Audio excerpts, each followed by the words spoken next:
Hello guys, আমরা বাজারে যাচ্ছি দুজন মিলে। আবার দীঘা এসেছি মাছ ফাছ কিনে। এখন কি বলবে?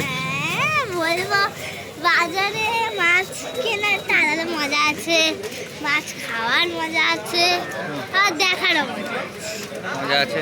দেখ, আমাদের দোকানদার থেকে আপনাকে দেখাচ্ছি এগিয়ে দেখে। আমরা আস্তে আস্তে এগিয়েছি এই দোকানে। আপনারা রান্না করতে দিতে পারেন, খুব সুন্দর রান্না করা। কিন্তু আগে থেকে বলে রাখবেন ঝালটা কম। হ্যাঁ, ঝালটা কেমন যেমন বলবেন তেমন করে দেবে। ভাত, মাছ, মাংস সব ওনারা করে। ঐশী তো খায়নি কোনোদিনও, এবার খেয়ে দেখবে কেমন হচ্ছে না হচ্ছে। ঐশীর মা কিছু বলবে কিনা একটু দেখা যাক। কিছু বলবে?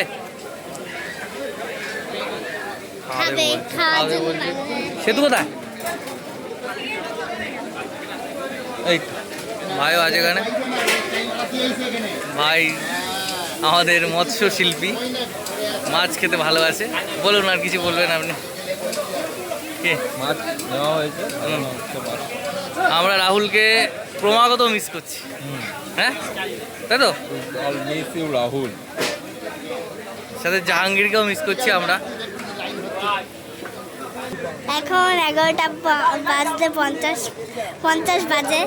এখনো আমরা বাজারে রয়েছি, সেই 11টার সময় আমরা এতক্ষণ ধরে বাজারটা করে নিচ্ছি। বাজারটা করে কেমন টেস্ট হচ্ছে আমরা রান্না বান্না করে বলছি।